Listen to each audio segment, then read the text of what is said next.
What's going on, everybody? Welcome to another episode of Chicago Bears Breeze. My name is Philip Charles Vanderhayden IV, aka Philly the Fourth. I'm here with you tonight to talk a little bit about the Chicago Bears front seven, because unfortunately, my friends, this is the one topic that I cannot get fired up about and act like I'm offended.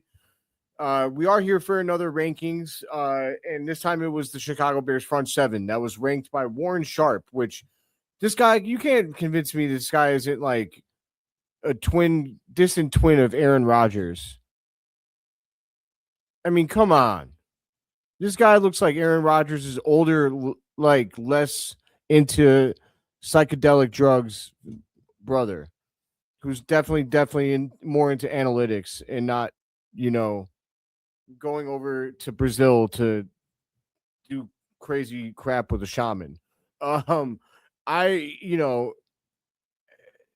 the front seven was ranked by that guy, Warren Sharp. And actually, like jokes aside, Warren Sharp is one of the most well-respected minds in football. He has an entire brand built around some of the things that he's done. He's a big analytics guy.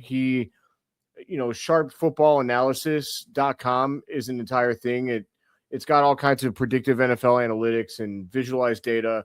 He's a legit, player in the game.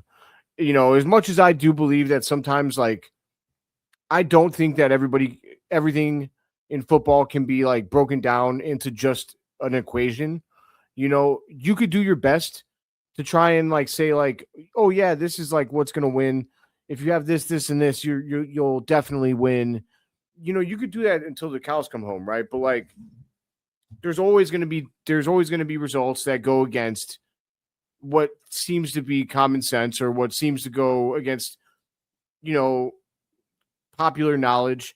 That's just always going to happen because that's sports.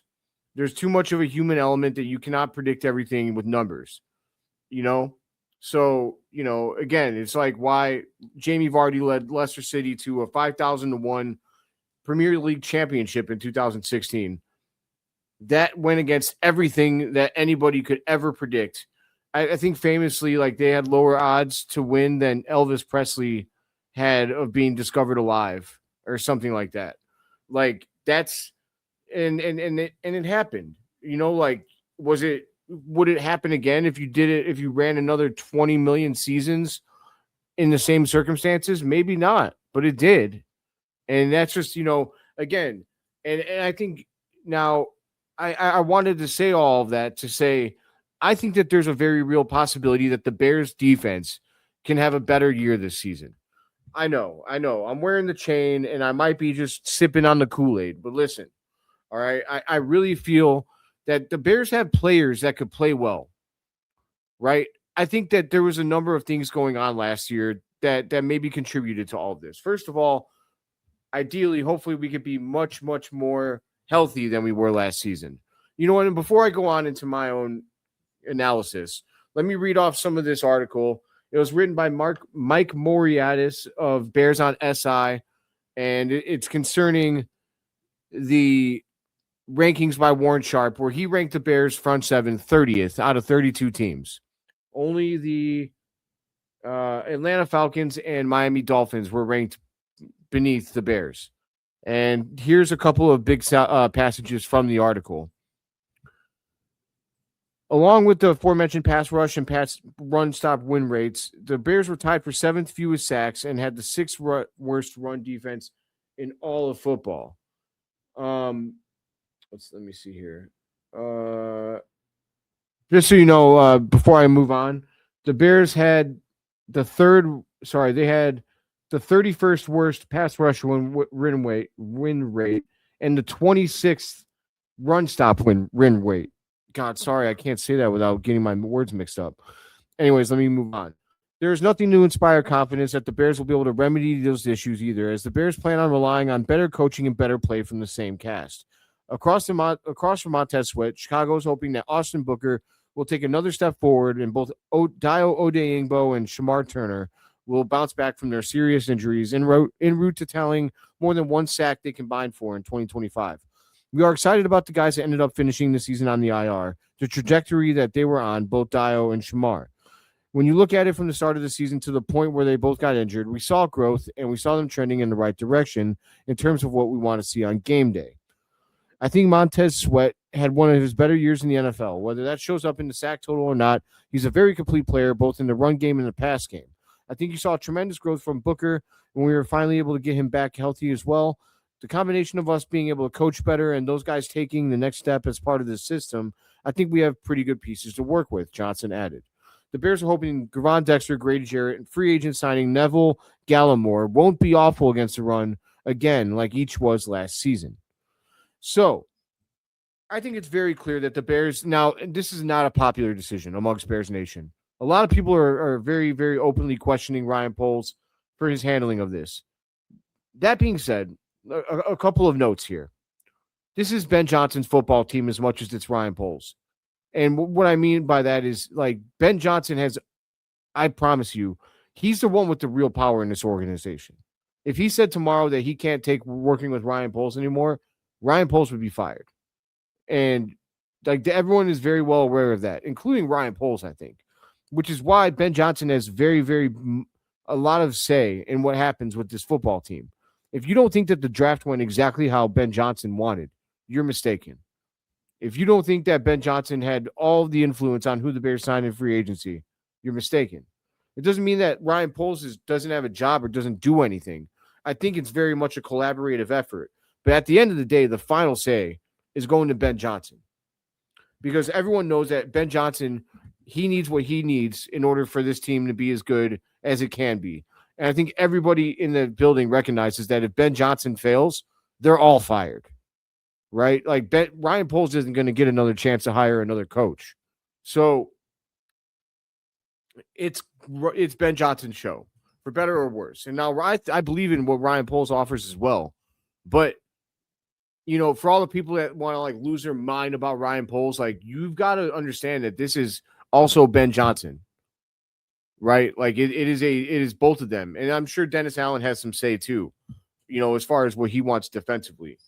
But you know, choosing to run back this team and choosing the way they went about the resources that they used in free agency, I guarantee you, like, yes, Ryan Poles did his part, but so did Ben. Like that was fully in his ball in his court as well. And Ben said, "Hey, this is where we should do with our resources."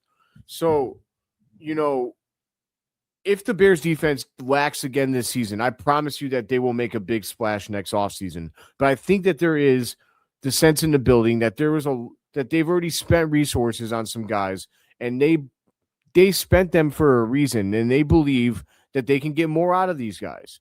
They believe they can get more out of Dio Odeingbo. And I know that it's not the way of the Chicago fan is like once somebody doesn't shows you that they're not, like if someone plays bad, the way of the Chicago fan is to believe that that player is bad moving forward. And I understand that. Like, that's our passion. It's not in us to be like, well, maybe he'll do better next year. Like, most of us would rather do something about it and bring in competition. But the facts are the facts, and that's the Bears already spent these resources. And outside of trading away these resources to someone else, but it's kind of hard to do that when when their film most recently isn't very good. The Bears are trying to get what they are trying to get bang for their buck. And so this season, I still think they can go get Jadeveon Clowney, and I still think they should. That being said, like this team is going to really be trying to rebound from some of the bad years that happened last year. Gavon Dexter was good in pass rush, bad in run defense, bad.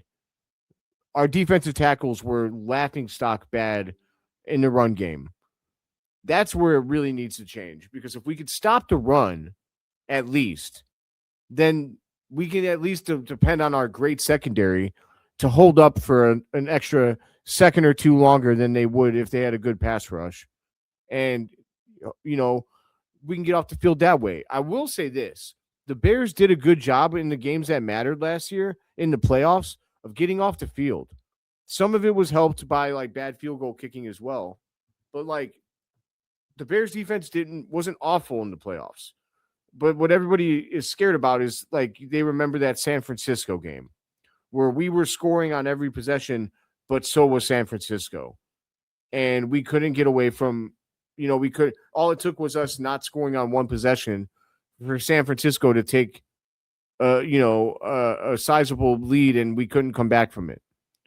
So, we want to avoid that. I think it's possible. Grady Jarrett is definitely, I know he's getting older, but we've seen Grady Jarrett play good football, and he knows he played like shit last year.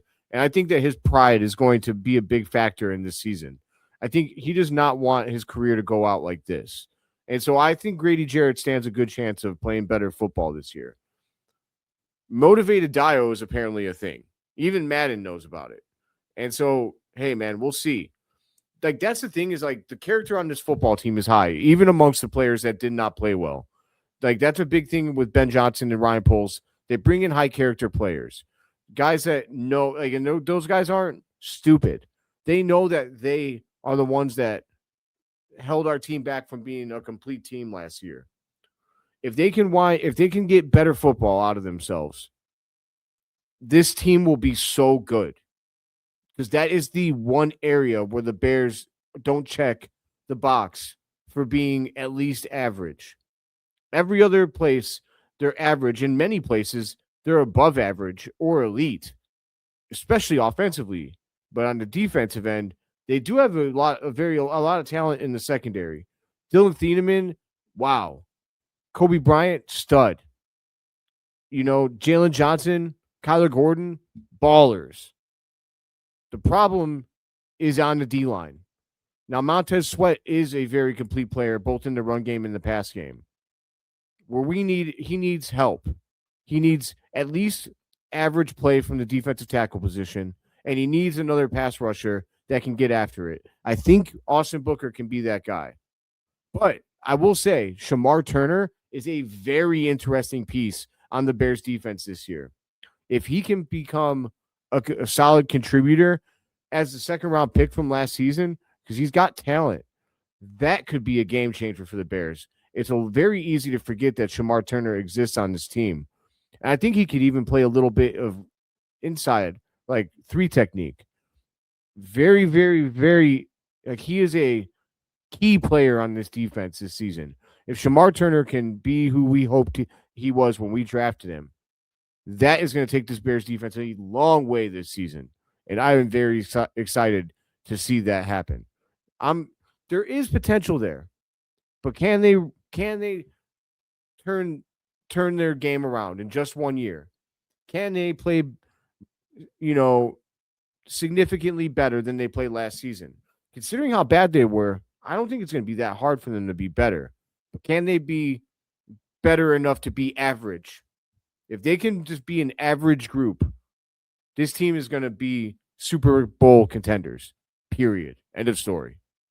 That'll do it for this episode of Chicago Bears Breeze. My name is Philip Charles Vanderhaden IV, a.k.a. Philly the Fourth. I'm rocking my chain. And until next time, please leave a like on the video, my friends, if you're watching. And until next time, long live the Chicago Bears, but most importantly, long live you, Breeze Nation. Have a great night. Bear down, baby.